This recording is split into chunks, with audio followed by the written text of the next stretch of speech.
সূরা ইয়াসিনের গোপন একটি আয়াত ৪১ বার পড়ুন, সকল সমস্যা আল্লাহ তাআলা দূর করে দিবেন।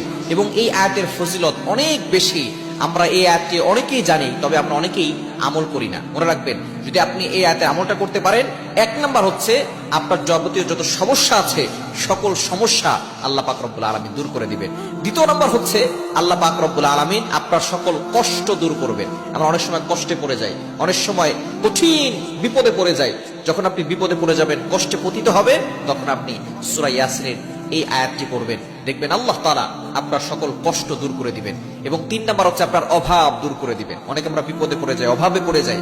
অভাব এমন একটা বিষয়, এই অভাব মানুষকে, দারিদ্রতা মানুষকে কাফের বানিয়ে দেয়, মানুষকে বড় ধরনের ক্ষতি করে ফেলে। এজন্য এই অভাব থেকে বাঁচার জন্য আপনি এই দোয়াটা পড়বেন। এবং সবচেয়ে গুরুত্বপূর্ণ একটা বিষয় হচ্ছে অসুস্থতা। সুস্থতা আর অসুস্থতা দুটাই আল্লাহর নিয়ামত, তবে সুস্থ থাকলে আপনি আল্লাহর ইবাদত করতে পারবেন। দুনিয়ার ভিতরে সবচেয়ে বড় নিয়ামতের নাম হচ্ছে সুস্থতার নিয়ামত। সুস্থ থাকলেই আপনি আল্লাহর ইবাদত করতে পারবেন। এই আয়াতটা আপনি ৪১ বার পরে যদি পানিতে ফু দেন, ওই পানিটা খান, আল্লাহ তাআলা আপনাকে সুস্থতার নিয়ামত দান করবেন। ঘরে ছিটিয়ে দিলে ওই ঘরের সকল অভাব দূর হবে, ঘরের সকল মানুষ রোগ ব্যাধি থেকে বাঁচতে পারবে। আয়াতটা কি?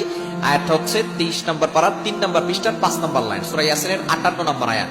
সালামুন কাওলাম মির রব্বির রহিম, সালামুন কাওলাম মির রব্বির রহিম। এই দোয়াটা কিন্তু আমরা সকলে জানি, তাই না? এটা একটা দোয়া এবং পাশাপাশি কোরআনের একটি চমৎকার আয়াত, সূরা ইয়াসিনের ৫৮ নম্বর আয়াত। এবং এটা ২৩ নম্বর পারা ৩ নম্বর পৃষ্ঠার ৫ নম্বর লাইনে রয়েছে, সালামুন কাওলাম মির রব্বির রহিম। এটা আপনি ৪১ বার পড়বেন। আপনি যে কোনো সময় পড়তে পারেন, রাতে ঘুমানোর আগে পড়তে পারেন, অথবা ফজরের নামাজের পরে পড়তে পারেন।